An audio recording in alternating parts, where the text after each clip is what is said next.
আমাদের next category excellence in strategic health care leadership. দেখে নেব এই বিভাগের কে সকাল।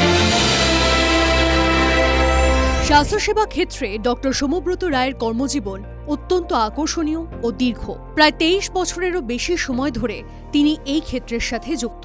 দক্ষিণ ভারতের একটি হাসপাতালে তরুণ ইন্টার্ন হিসেবে তিনি তার কর্মজীবন শুরু করেন।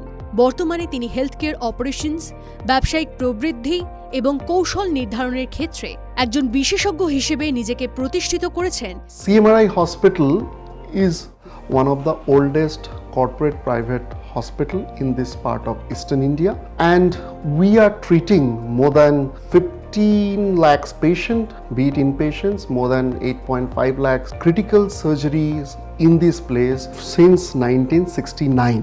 This hospital is started by late visionary Sri B.M. Birla, and from that our journey is on. তার উদ্ভাবনী নেতৃত্ব, পরিচালনগত উৎকর্ষ, প্রযুক্তিগত উদ্ভাবনের ক্ষেত্রে স্বাস্থ্য সেবায় সিকে বিড়লা হসপিটালের মতো প্রতিষ্ঠানকে সমৃদ্ধ করেছে ও প্রবৃদ্ধি এনেছে, যার ফলে এই প্রতিষ্ঠান ভবিষ্যৎমুখী দৃষ্টিভঙ্গি নিয়ে মূলত রোগীর সেবা ও সন্তুষ্টির ওপরই সর্বাধিক গুরুত্ব দিয়ে থাকে।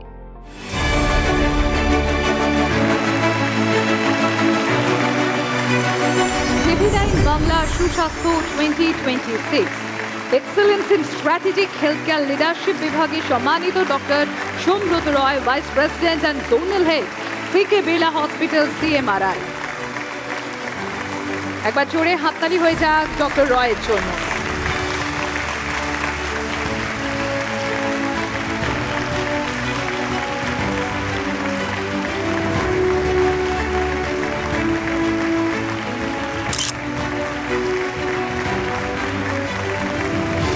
টিভি9কে অসংখ্য ধন্যবাদ। আমাদের যে এই রেকগনিশনটা, আমরা যে কাজ করছি আর প্রচেষ্টা চালাচ্ছি সমস্ত রোগীদের সঠিক পরিষেবা দিয়ে অ্যাকচুয়ালি মুখে হাসি ফুটিয়ে তোলা, এইভাবে যে আমাদের রেকগনিশন আজকে দেওয়া হলো, আমরা টিভি9কে সাধুবাদ জানাই। অ্যান্ড এটা না আমাদের চলার পথকে আরও অনেক সুদৃঢ় করবে আর মোটিভেট করবে আরও ভালোভাবে সবাইকে সঠিক পরিষেবা দিতে পারি।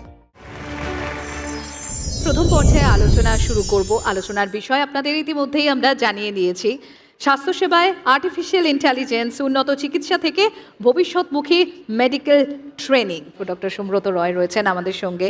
রোগীর ট্রিটমেন্টের ক্ষেত্রে, রোগীকে ভালো করে বাড়ি পাঠানোর ক্ষেত্রে, নাকি সামগ্রিক ক্ষেত্রে আপনার মনে হয় AI সেখানে one of the most leading জায়গা নেবে?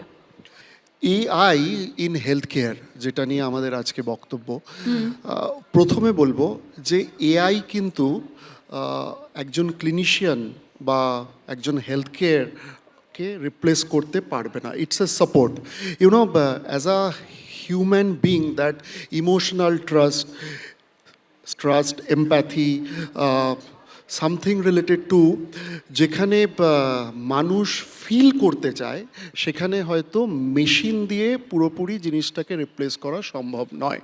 বাট AI কোথায় হেল্প করতে পারে? AI 3টে স্তরে, যেটা হচ্ছে diagnosis, treatment and patient care, এই 3টে জিনিসকে ইন্টিগ্রেট করার ক্ষেত্রে সাপোর্ট করতে পারে। আজকে দেখুন, রেডিওলজি, প্যাথোলজি, দের আর লট মেনি থিংস যেখানে টাইমটা একটা এসেন্স। যত তাড়াতাড়ি আমরা পেশেন্টকে রিপোর্ট দিয়ে বা রিপোর্টটা অ্যানালিসিস করে তার সঠিক ট্রিটমেন্টটা করতে পারবো, তত তার সময় বাঁচবে, হসপিটালের average length of stay for a পেশেন্টটা কমে আসবে, ইকোনমিক্যাল হবে, ইনফেকশনস আর যে আদার জিনিস হসপিটালে থাকে সেইগুলো প্রিভেন্ট করা যাবে। আমার মনে হয় যে AI ফার্স্ট হসপিটাল নয়, AI enabled human centric hospital will be more important in future. AI centric হতে গেলে কোন কোন বিষয়ে দক্ষতা অর্জন করা জরুরি বলে আপনার মনে হয়? তো বেসিক্যালি দেখুন, AI কখনো ওভার পাওয়ার করতে দেওয়া যাবে না, বিকজ যখনই একটা ক্লিনিশিয়ান একটা AI রিলেটেড কোনো অ্যাপ্লিকেশন নিয়ে কাজ করছেন, তাকে এক্স্যাক্টলি জানতে হবে যে আমি এটাকে একটা রোগীর জন্যে কিভাবে ইউজ করব। তো বেসিক্যালি তার জন্যে এই অ্যাপ্লিকেশনগুলোর জন্যে সঠিক ট্রেনিংয়ের দরকার। আর ট্রেনিংটা নট অনলি মেডিসিন স্কুল অথবা যারা ডাক্তারি পড়ছেন ডাক্তারি করছেন তাদেরকে টাইম টু টাইম নিজেদেরকে আপডেট করে অ্যাপ্লিকেশনগুলো শিখে সঠিকভাবে রোগীর ট্রিটমেন্টের মূল্যায়নের জন্য ইউজ করতে হবে।